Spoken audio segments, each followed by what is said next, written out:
Olá, pessoal, tudo bem? Hoje a gente está aqui com um convidado muito especial, é o Jean Prado, é um assessor de investimento da Graph Capital, e hoje a gente vai falar de um assunto que está dando o que falar nos últimos dias, que é o sobre o Banco Master. Provavelmente você já escutou falar sobre esse assunto nos principais jornais do Brasil. Todo mundo está falando se compensa ou não compensa ainda comprar CDB ou ter CDB desse banco. Então, nesse podcast de hoje, nós vamos falar quais são as situações, o que está acontecendo que está envolvendo a situação do Banco Master, essa compra, se vai comprar, se não vai, se vale a pena investir, enfim. No podcast de hoje, nós vamos trazer alguns dados aqui sobre o balanço do banco, falar sobre a situação do momento, e eu gostaria que você ficasse comigo até o final para você entender se realmente vale a pena investir ou não. Bom, para começar nosso podcast de hoje, Jean, queria te dar aí boas-vindas. Primeiro, gostaria de agradecer que você topou participar aqui no meu canal e falar de um assunto que realmente está muito polêmico no momento, né? Então, eu gostaria que você falasse um pouquinho sobre você antes da gente começar a falar sobre o Banco Master. Boa tarde, Elô. Muito obrigado pelo convite. É um prazer estar aqui juntamente com você, falando para o seu público, né, para investidores, pessoal de educação financeira, de um assunto tão importante hoje, que é talvez o mais debatido em investimento, só talvez concorrendo aí com essa guerra comercial que a gente está vivendo agora no mercado externo. Mas a gente vê muita coisa sendo dita na internet, principalmente em Twitter, LinkedIn, e coisas assim que a gente identifica que não é a realidade, e talvez com a finalidade de espalhar o pânico entre os investidores. E nada melhor do que fazer um bate-papo aqui com pessoas que conhecem realmente do mercado, né, e você tem uma história, uma trajetória muito boa de mercado, muito grande, e para debater esse assunto, para trazer luz para os investidores, porque, eh, quanto melhor é a informação que você tem, melhor você está informado, melhor é a sua decisão, né. Pode Exatamente. ser de, eh, sair de um investimento, de comprar um investimento ou ficar longe desse título. Então, quanto melhor informado está o nosso público, a decisão é melhor dele. Exatamente, Jé, você trouxe um ponto muito importante que é a questão da educação financeira, né? E uma coisa que acontece quando tem uma polêmica, quando tem um assunto que está em voga, é que as pessoas gostam de causar, né? Trazer informação para dar Exatamente. polêmica, para dar like, para dar link, né? Ok, tudo bem, mas às vezes você acaba atrapalhando a mentalidade do investidor, porque ele não sabe Hum, aonde olhar, ele não sabe, fica inseguro de tomar uma decisão. Poxa, é. Realmente eu posso investir, não posso investir? E se eu investir, quais são os riscos que de fato eu estou uhum, passando, tá? Então, a ideia exatamente. desse podcast, desse bate-papo aqui com você, que também tem uma baita experiência no mercado financeiro, é clarear, né, a mente do nosso cliente, do nosso investidor sobre esse assunto. Bom, já que É, estamos falando de risco, né? Então vamos começar por essa pergunta, né, Gia? exatamente. Existe investimento livre de risco? Vai lá, depois eu dou a minha opinião. Por pior que possa parecer, não existe. O Qualquer investimento, ele vai ter um grau de risco. Alguns investimentos têm um grau maior e outros têm um grau menor. Até mesmo a velha poupança, ela possui um risco. Títulos de tesouro direto possuem um risco. Em menor grau do que você investir em ações, do que você investir em moeda estrangeira, né, mas existe um risco, né. E até no site da Ambima, é um site que tem um trabalho também de educação, que ele distribui material ali de, educação financeira, eles listam lá uma cartilha pequenininha sobre os tipos de risco, né. E a gente trouxe alguns aqui, gostaria que você comentasse aí alguns tipos de risco são comuns, para os investimentos, né. Ok. Bom, eu falo, né, é que não existe não existe investimento livre de risco. E eu não estou falando só do mercado financeiro. Se você optar em investir em outro lugar, sei lá, investiu em construir casa para alugar, também tem o risco, né? Então, assim, tudo uhum, tem. O que a gente precisa pensar com uma mentalidade de investidor é fazer esse gerenciamento desse risco da melhor forma possível, né? E para isso você tem que ter clareza né, onde que você está entrando, né? Em qual barco que você está entrando. Então, assim, a exato. gente tem risco de mercado, a gente tem risco de crédito, a gente tem risco de liquidez, a gente tem um risco operacional e a gente tem um risco sistêmico. Já vamos detalhar um pouquinho cada um deles, mas Uhum, é importante, né, que o investidor saiba que tudo tem risco, né? A questão é aonde você vai apostar suas fichas, né? Ou até quanto, né? Até onde você consegue absorver esse risco. Tem produtos, né, como você trouxe aqui, né, Gia, como o Tesouro uhum, Direto, que é um investimento, tem risco, mas ele é baixo, né? Eu brinco, para o tesouro dar errado, o Brasil tem que quebrar, né? Porque o risco é, realmente ele é muito pequeno. Mas a gente não pode dizer que não existe, mas é muito uhum, pequeno. Agora, é muito diferente de você, por exemplo, for investir em bolsa de valores, em cripto, né? Tem muitas outras variáveis que estão interferindo no valor uhum, daquele ativo. Então, essa variação, essas oscilações é o que a gente chama de risco de mercado, porque tem vários fatores, né? Principalmente quando a gente vai na renda variável, a gente tem um mercado de expectativa, né? Que aquela empresa vai dar exatamente. certo, que aquela empresa está crescendo e ela está indo em um rumo bom. Mas, sei lá, por algum motivo aconteceu alguma coisa e oscilou o preço, né? Então, isso é um risco de mercado, porque teve essa oscilação. Aí também Uhum, tem a questão do risco de crédito, né? Poxa, será que quem emitiu essa dívida realmente vai dar conta, né, de me pagar, né, de cumprir a promessa desse juro e mais o que eu investi? Então, isso é um risco de sim, crédito que a pessoa precisa também ter essa consciência, né?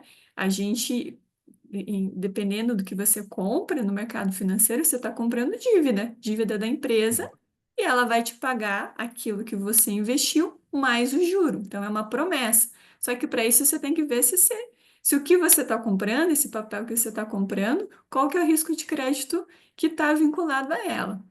Aí tem também o exatamente. risco de liquidez, você está pensando assim, eu preciso investir, eu quero investir, mas está pensando lá na frente. Mas acontece alguma coisa que você precisa do dinheiro hoje. Putz, daí não deu, né? Porque o dinheiro, às vezes, né, o investimento, às vezes, ele não tem a liquidez que você precisa na hora que você precisa. Por isso que é importante você diversificar, pensar no médio e longo Exatamente. prazo, dentro das suas necessidades, dentro do teu estilo de vida, mas o risco da liquidez ela acontece. Não é só no mercado financeiro, mas eu sempre falo, né?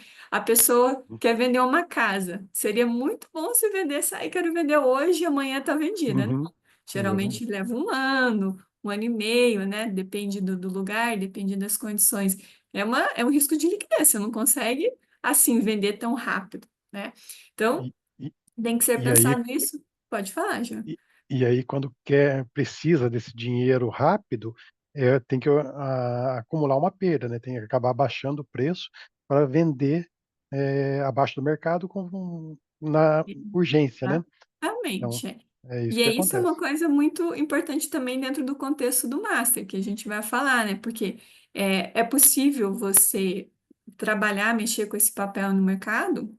Mas você vai tomar pênalti disso, né? Exatamente. Você não vai pagar pelo mesmo valor esperado. Mas a gente já É. chega nesse assunto. Aí tem o risco operacional, isso dentro do mercado de renda variável, né, eu terminei, né, recentemente um MBA e a Uhum. gente brincava, né, que é o dedo gordo, né? Aquela pessoa que foi lá fazer uma operação, colocou um zero a mais, falou, meu Deus, né, de 10 mil não é mais 10 mil. Então, tem esse risco operacional que está sujeito a acontecer. Evidentemente, hoje as coisas estão bem mais sistematizadas, muito mais fechadas, mas é um risco mínimo, mas Mas ele ainda pode acontecer. E o risco sistêmico, eu acho que esse é o que a gente, né, o exemplo mais recente que a gente viveu foi o Covid, né, porque realmente afetou uhum. vários fatores aí da nossa economia, e é aquele risco que ah, é um cisne negro, né? Ninguém sabe E quando vem, mas quando vem ele acaba, né? Ele dá ele tem várias consequências que não foram possíveis mitigar Hum. anteriormente. Então, ele Você afeta tirou o sistema global como um todo. Pode falar, você Jean. tirou a palavra da minha boca, o cisne negro, e é o Exato. risco que você não mitiga, que é inesperado e derruba todos os mercados. Isso. Bom, mas assim, a ideia do nosso podcast de hoje é não deixar você, investidor, com medo, mas sim sabendo onde olhar, né? Onde olhar, o que observar e o que pode ser como uma ferramenta de gerenciamento de risco. E Uhum. nessa linha, eu queria falar para vocês do Fundo Garantidor de Crédito, que é o FGC, que está também sendo muito falado agora, nesse caso aqui do Banco Master, e é um fundo garantidor que realmente faz esse gerenciamento de risco. Jean, você que trabalha aí todo dia, no dia a dia com o cliente, na captação, você poderia explicar melhor como que funciona esse fundo garantidor de crédito? Sim, com certeza. Então, no passado, nós tivemos quebras de instituições, de bancos, né, e os clientes desse banco, os depositantes, eles ficavam desamparados. Então, em 1995, foi criado o Fundo Garantidor de Crédito. Ele é uma entidade privada, ele não é um órgão público, não é, administrado pelo Banco Central, não é administrado pelo governo federal ou o judiciário, alguma coisa. Ele é um órgão privado. E como que ele funciona? Ele, eh, cobra um percentual de cada emitente de dívida, né, no setor financeiro, bancos, financeiras, né. Então todo mundo que emite CDB, eles destinam um percentual dessa captação do CDB para o FGC. E o FGC vai fazendo uma gordura, vai fazendo uma poupança, um fundo comum que só vai ser usado em caso de uma, liquidação de alguma instituição, alguma quebra de algum desses participantes, né. Então, o FGC hoje, ele tem em torno de 120 bilhões de reais em liquidez, tá. E como que ele funciona? Ele vai dar cobertura para as entidades, né, os financeiros do sistema financeiro nacional. Ele vai cobrir os depósitos à vista, que são as contas correntes, a poupança, o CDB, a LCI, letra de crédito do imobiliário, a LCA, letra de crédito do agronegócio, as LCs, LH, RDB, as contas para recebimento de salário, conta salário e conta de aposentadoria. Então, se você tem um dinheiro lá no banco e o seu banco quebrou e você tinha lá 50 mil que você era aposentadoria, que você estava guardando ou estava recebendo e não tinha tirado do banco, você está com cobertura para isso. E o FGC, ele possui um limite de cobertura para cada indivíduo, né. Então, para não, também ter a quebra do FGC, ele estipula um limite. Então, esse limite hoje é na casa de R$ 250.000, então cada CPF tem direito a R$ 250.000 cobertos por instituição, e um limite de 1 milhão no seu CPF, desde que seja, em instituições diferentes. Se você tem 100.000 em 10 instituições e as 10 instituições quebraram ao mesmo tempo, você tem cobertura para todos esses depósitos. Então você vai ter 100.000 em cada um, totalizando 1 milhão. Esse 1 milhão, ele vale por 4 anos, então se você tiver uma nova quebra, tem que ser muito azarado, né. Se você tiver Uhum. uma nova quebra em 2 anos de mais 1 milhão, aí você não tem cobertura, você tem 1 milhão durante 4 anos, mais 250.000 em cada instituição. Então, se você, ao fazer o seu investimento, você observa esse limite de garantia do FGC, quando você vai comprar um CDB, quando você vai deixar o seu dinheiro na poupança, que é muito difícil quebrar, mas vai comprar uma LCI, uma LCA, né, um RDB, se você observa esse limite, você tem a garantia do FGC. Agora, se você vai lá e compra um CDB de 300.000, você está extrapolando o limite do FGC. Então, esse esse limite, se você está operando sozinho, você tem que conhecer, você tem que estar ciente. Se você está operando assessorado por um gerente bancário, por um assessor de investimento, por um planejador, por um consultor, ele tem que te orientar nesse sentido. tá. Então, Certo. esse é o E esse é o FGC e ele só atua em caso de quebra de alguma instituição, liquidação, né, e essa quebra, essa liquidação é decretada pelo Banco Central. E é interessante, né, Jean? A gente pode falar assim, bem entre aspas, né, que o FGC é quase como se fosse um seguro, né? Não é o melhor Exatamente. termo, mas assim é Uhum, muito parecido a estrutura, né? Ou seja, ele vai garantir esse retorno dentro desse limite de 250 mil por CPF daqueles produtos que o próprio banco emitiu, é, né? Isso também é, é importante dizer, né? Porque às vezes o investidor ele não tem ainda essa visão, né? Que o CDB, por uhum, exemplo, é um papel de uma dívida que o banco está emitindo. Ele é, mesmo está emitindo para captar dinheiro, porque ele vai pegar esse seu dinheiro que você está no papel de investidor e ele vai oferecer como um crédito, né? Porque a gente tem que lembrar que o verdadeiro mercado dos bancos é crédito. É isso que eles vivem, exatamente, né? O business, é o exatamente, core business dos exatamente. bancos, é o negócio de crédito. Então, ele vai pegar o dinheiro que ele captou de você, que comprou um CDB, né, que é uma dívida do banco, né? E ele vai repassar com spread bancário para uma outra pessoa.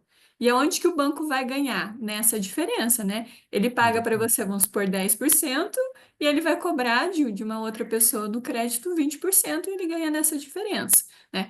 Por isso que é também esse gerenciamento de risco ele surgiu para defender o investidor, aquele que compra o papel, né, do banco, e dar uma segurança, que eu acho que isso também Uhum, é importante, né? A pessoa fala assim, eu estou comprando CDB, é muito, muito difícil acontecer alguma coisa, mas se acontecer, tem o fundo garantidor de crédito, né? Ok. é, É só e importante observar os limites, né? Porque é, se você passa do limite, você vai perder nessa diferença aí. e é exatamente isso, é um seguro, né, o FGC foi criado para dar segurança aos investidores. E se você, toma um valor maior do que o seguro te cobre, maior do que a tua apólice de seguro te cobre, né, da mesma forma que o teu seguro de automóvel, teu seguro residencial, né, se você faz um valor menor, você vai receber o valor da tua apólice, então 250 mil é o limite. E o banco, ele é um comércio, né, como você falou, Elo, e quem que é o fornecedor do banco? É o depositante, é o poupador. E quem que é o cliente do banco? É o endividado. Então ele compra dinheiro num custo menor para vender num custo maior, né, ele ganha nessa diferença. Isso aí. Bom, já que a gente está falando como que funciona, né, um banco de uma forma geral, vamos entrar um pouco no nosso assunto, né, Jean, que é o Master, né? Não é um banco entre os 10 maiores aí. Bom, nem sei te falar aí na classificação onde que ele está, mas ele é um banco de médio porte e é um banco que está trazendo, assim, teve um crescimento exponencial nos últimos anos. Eu até tenho aqui uma estatística, né, que hoje ele está com patrimônio de 5 bilhões, né, de patrimônio do banco. Então ele Uhum, cresceu muito, ele saiu há 5 anos atrás de 219 milhões e foi para 5 bilhões. Então é um crescimento exorbitante. Isso também tem chamado muita atenção aí do mercado financeiro, não só pelo crescimento, mas pela captação agressiva que ele faz, ou seja, ele oferece realmente CDBs acima de uma média aí do mercado, acima das taxas usuais, mas isso chamou muita atenção também, né? Porque uhum. agora, nesse momento, né, está tendo algumas cogitações, né, dentro do cenário econômico que a gente vai juntar algumas pecinhas aqui no podcast de hoje. Daí eu te Então pergunto, Jean, quem que é o Banco Master, né? Vamos só dar esse review aqui para o nosso investidor que vai nos escutar. o Banco Master, ele é um banco, ele, como você mesmo disse, ele é muito agressivo na captação de dinheiro no mercado, né, ele oferece muitos CDBs com taxas, eh, bem interessantes para o investidor, né. E ele é um banco que não tem agência física, tá. Então ele é um banco, digamos aí, um banco digital, né, e ele tem uma atuação muito forte no crédito pessoal, né, consignado e serviços financeiros e outros serviços financeiros. É, ele recentemente, em 2024, ele comprou outras 2 instituições, que é a Will Financeira e Banco Voiter. Então, quando você compra um CDB do Banco do Master, um CDB da Will Financeira e um CDB do Banco Voiter, você está emprestando dinheiro para o mesmo conglomerado, para o mesmo grupo financeiro. Então, todos esses CDBs somados, eles entram dentro daquele 250.000 de limite. Então, se eu tenho Isso um é CDB muito do importante reforçar, Jean. Isso é exatamente, importante, porque se amanhã você for numa plataforma ver um CDB e você já está próximo, né, de um investimento aí de 250 mil, é importante você entrar lá no site do Fundo Garantidor de Crédito e consultar se é do mesmo conglomerado. Isso é muito bom exatamente. fazer antes E de tomar sua decisão.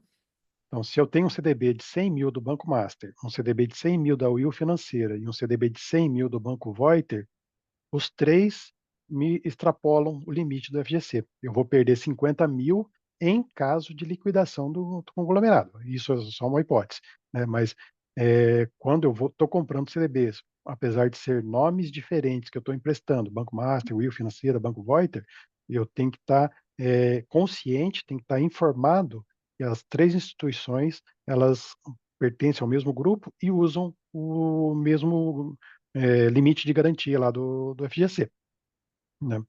Então, eh, depois que ele comprou essas 2 instituições, né, ele se tornou ainda mais ativo, né, então ele está com grande emissão de CDBs, né. Os CDBs eles têm um prazo, né, 12, 24 meses, 36 meses, assim vai. Então, quando chega nessas datas de vencimento, o banco, né, o emissor do CDB, ele vai ter que começar a ressarcir os investidores. Ele vai ter que devolver o dinheiro corrigido com a taxa que foi contratada, né, taxa fixa ou taxa híbrida, né, IPCA+, ou então a taxa, pós-fixada CDI mais alguma coisa, 100% CDI, 110, e assim vai. Então ele acaba entregando depois o dinheiro para o investidor, né. E essa capilaridade do Banco Master, essa quantidade de clientes do Banco Master, acabou chamando a atenção do BRB, né, o Banco de Brasília.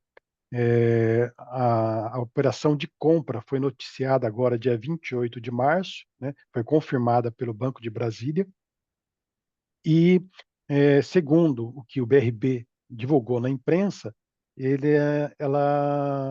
a intenção do banco é aumentar a sua penetração no público que ele tem interesse, que é o público do Banco Master, né. Então pegar a carteira de clientes e participar oferecendo mais produtos ainda para essa carteira. E surgiu até uma outra notícia dizendo que o BRB ofertou um valor maior e o BTG já tinha ofertado um valor para adquirir o master, mas sem desembolsar dinheiro, um valor simbólico de R$ 1, né. Então criou aí uma polêmica a respeito desse valor de compra do master pelo BRB, sendo que o BTG não tinha interesse em pagar o mesmo valor. Você quer falar um pouco mais sobre isso, Elô? Você tem Eu quero falar um pouco sobre o balanço do banco, né? Que assim, uhum, às vezes quando a gente está no olhar do investidor e está pensando, né, se vale a pena ou não investir em algum produto daquele banco, às vezes a gente não tem o conhecimento suficiente para ver o balanço. E ver balanço de banco não é simples, gente. É uma coisa não. bem complexa mesmo, né? Mas assim, para a gente ficar com algum aprendizado aqui de hoje, né?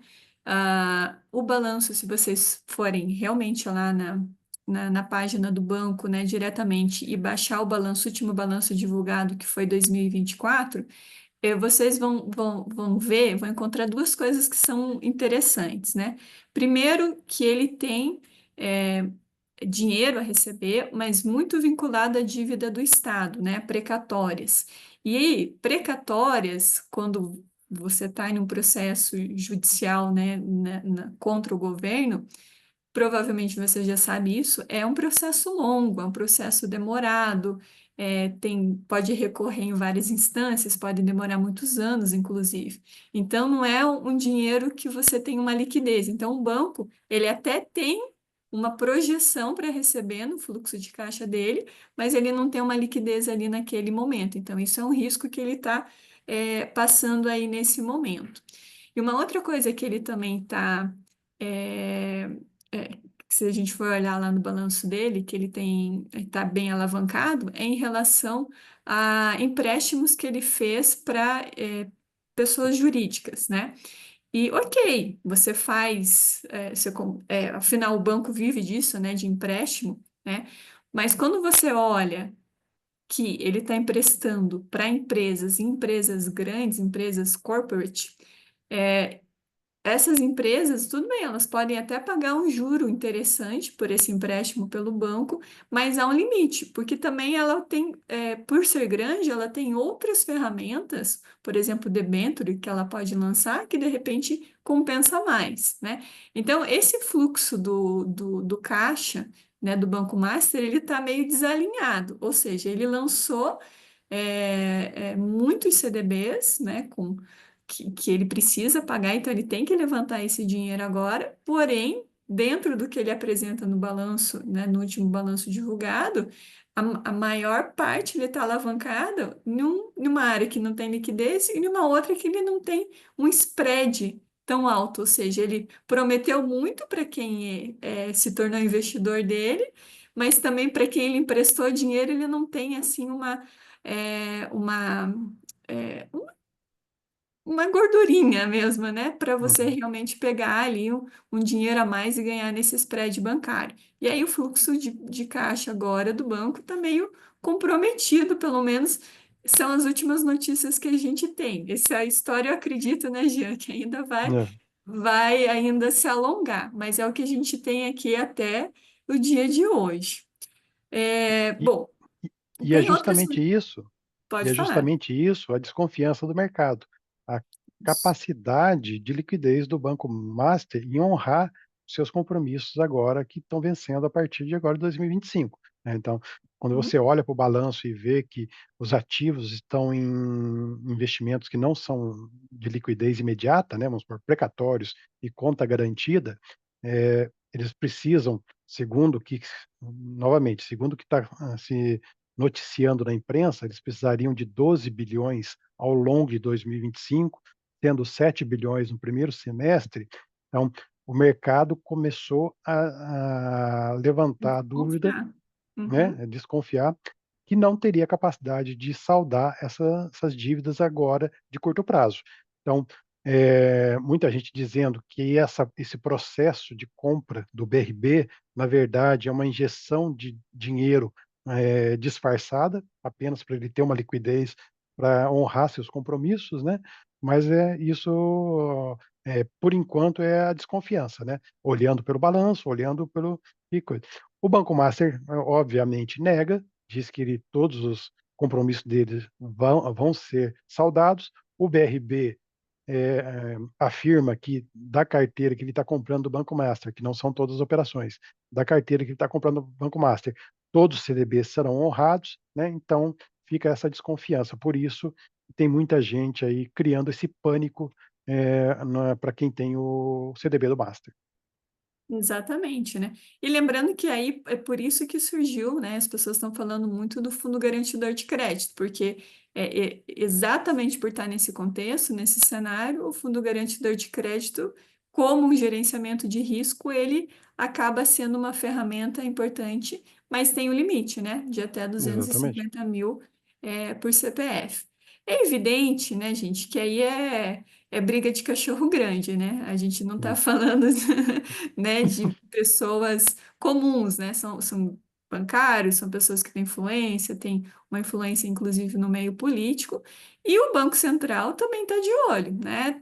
Como Uhum. que essas peças desse mosaico, como que isso vai se desenhar aí ao longo dos próximos meses, dias, né? O Banco Central já tem feito reuniões com os CEOs dessas empresas, estão analisando com certeza esses casos, e estão também, né, estão se cogitando, talvez, né, ainda não é certo, algumas mudanças dentro das regras do Fundo Garantidor de Crédito, mas ainda não ocorreram, né? São possibilidades que pode ter, mas ainda não, né? É só uma cogitação, né? Só um burburinho aí do mercado nesse momento. O que de fato nós temos, né? Que não devemos entrar em pânico. O Fundo Garantidor de Crédito é para isso, é para ser esse gerenciador de risco. Então, se você tem um CDB, está dentro desse limite, não se preocupe, né? Porque o fundo ele vai atuar caso seja necessário, que a gente também não sabe, né? Por isso que a Exatamente. transparência dos dados dentro do mercado financeiro ela é muito importante, porque quando você não tem clareza onde você está investindo, tem todo esse burburinho aí dentro do mercado financeiro. Mas, né, com um risco de quebrar ou não, né, a minha opinião é o seguinte, que não é interessante para o sistema bancário, né, para o sistema financeiro, que um banco, por menor que seja, venha, né, a sofrer, né, quebra, né, nem sei se esse é o termo correto. Uhum. Mas eu queria saber também a tua opinião, Jean, porque você também está no mercado financeiro. O que que você acha? Você acha que é interessante para o setor, né, deixar uma instituição quebrar ou não? Negativo, né. Por menor que seja a instituição, e no caso do master, ele é até uma instituição pequena, mas ele tem um volume muito grande de, títulos emitidos, então é muito ruim para o setor que uma instituição quebre e o FGC tenha que ser acionado para, ressarcir os depositantes, os clientes, né, os investidores. Então isso pode gerar uma crise de confiança no setor, outras instituições menores podem ter uma credibilidade reduzida, o investidor pode dar preferência para títulos, para CDBs de bancos maiores, e os bancos menores, que são muito dependentes desse financiamento de dinheiro, desse funding, eles vão ter dificuldade para captar dinheiro, né.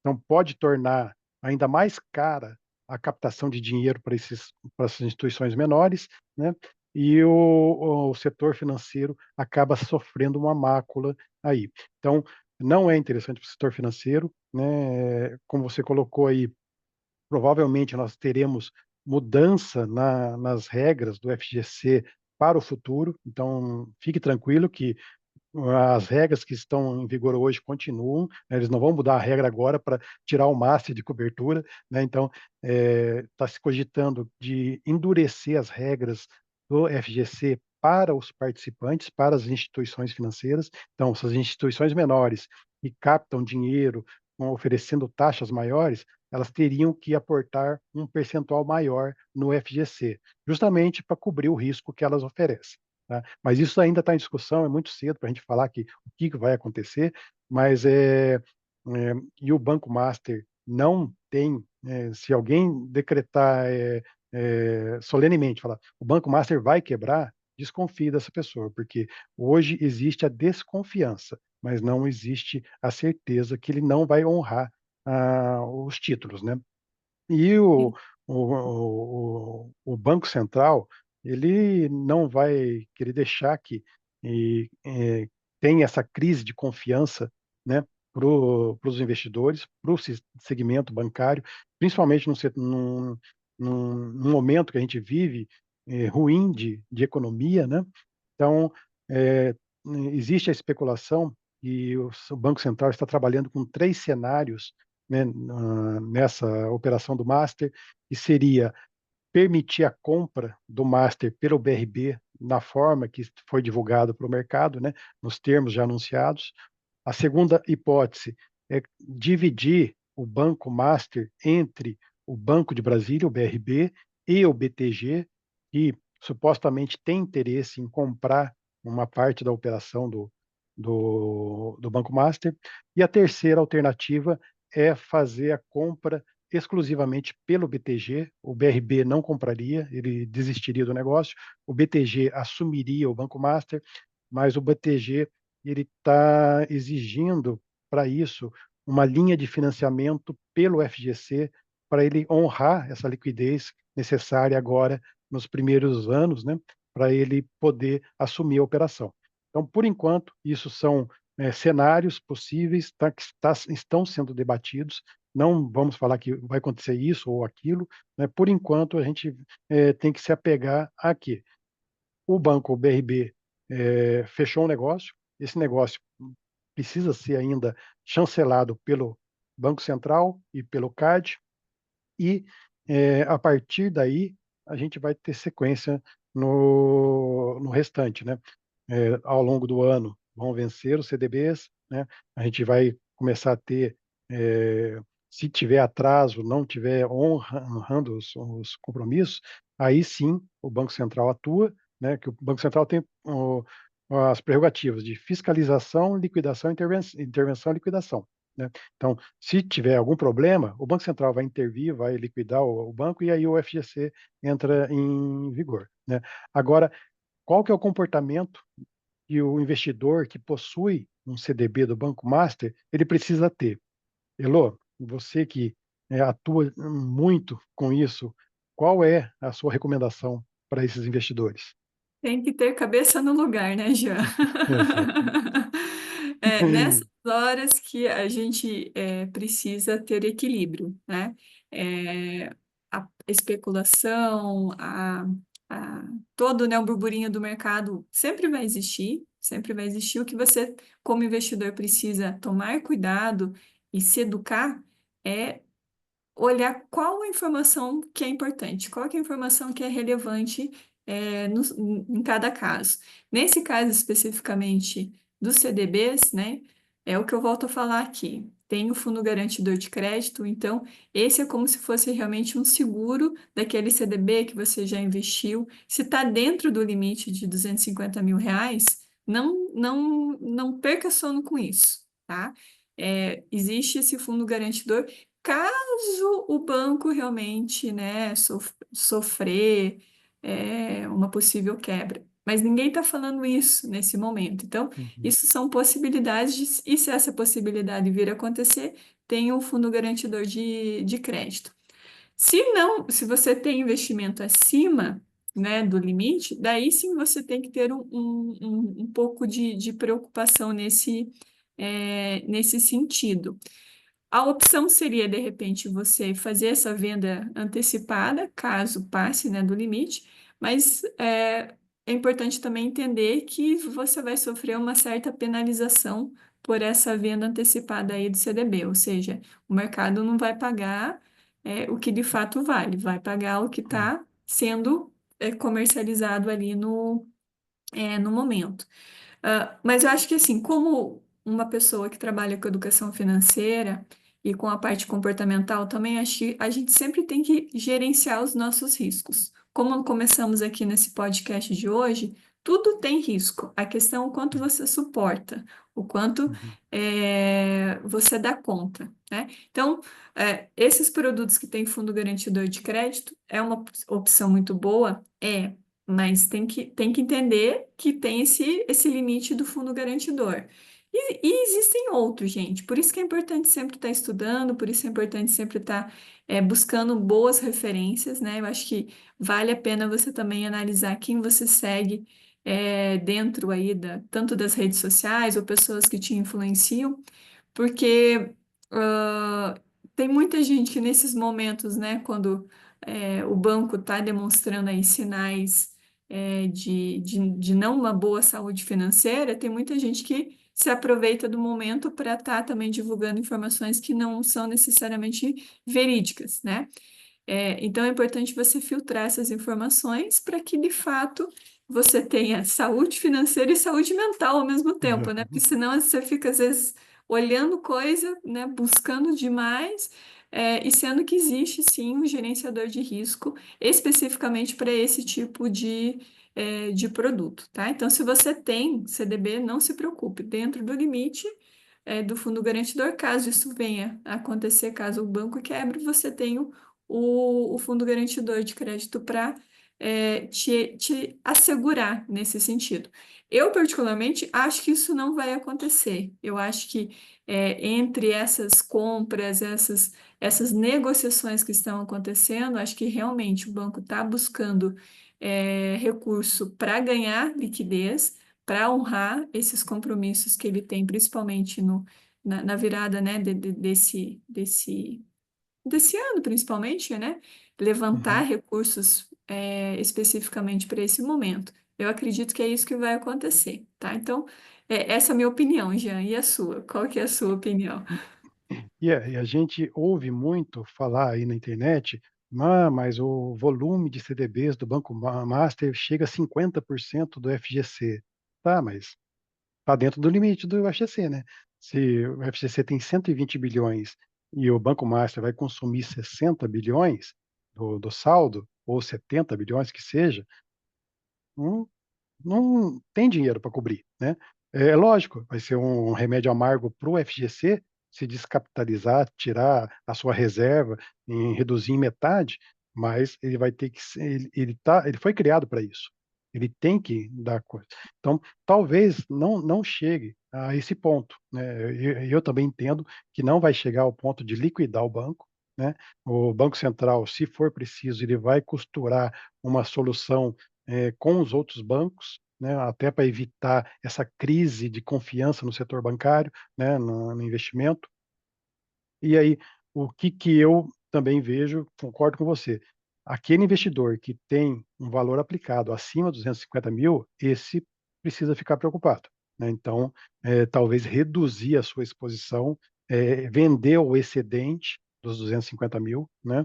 Não sei para qual que é o horizonte de vencimento dessa dívida, desse CDB que o investidor possa ter, 1 ano, 2 anos, 3 anos. Então, quanto mais longo, maior é a capitalização desse título, né, então tem que ser um limite menor, mas assim, se você é assessorado, se você tem o seu gerente que indicou o investimento, o teu consultor, o teu assessor de investimento, converse com ele, né, mas não tome decisões precipitadas no calor do momento, porque a gente está vendo muita venda de CDB no mercado secundário, de talvez investidores que não tenham as informações corretas, as informações suficientes, né. E como nós falamos no começo, né, quanto melhor informado, melhor são as decisões, né. Exatamente. Frase excelente para a gente fechar aqui nosso podcast de hoje, Jean. Eu acho que é isso. A informação é ouro, a informação é poder. E nesse Exatamente. mundo de obesidade de informações, né, obesidade intelectual, de tanta coisa que a gente vê, eu acho que saber filtrar, saber onde olhar, qual indicador observar, é muito Uhum, importante para você dominar o seu dinheiro. Bom, Jean, exatamente. queria te agradecer por estar aqui comigo hoje, né, fazendo esse podcast, esse papo gostoso aqui sobre o Banco Master. Fica o convite para a gente repetir outras vezes também. E passo para você fazer as palavras finais aí. Obrigado, Elô, pelo convite. É sempre um prazer falar com você e especialmente ainda falar sobre mercado financeiro, é uma coisa que nós amamos, É a né, nossa e paixão, né? nossa paixão. Então não é nenhum esforço, é o prazer e estou sempre disponível quando surgir a oportunidade, estarei lá com certeza. Obrigada. Bom, e você que nos escutou até o final desse podcast, quer deixar alguma sugestão de temas para um próximo bate-papo aqui com o Jean? Pode deixar o comentário aqui embaixo, que eu tenho certeza que a gente vai fazer, né, Jean, com muito carinho, um Com levantamento de certeza, dados para trazer para você aqui informação de qualidade. E até com uma certeza. próxima. Até Até lá, mais. até Tchau, mais. tchau. Tchau, tchau.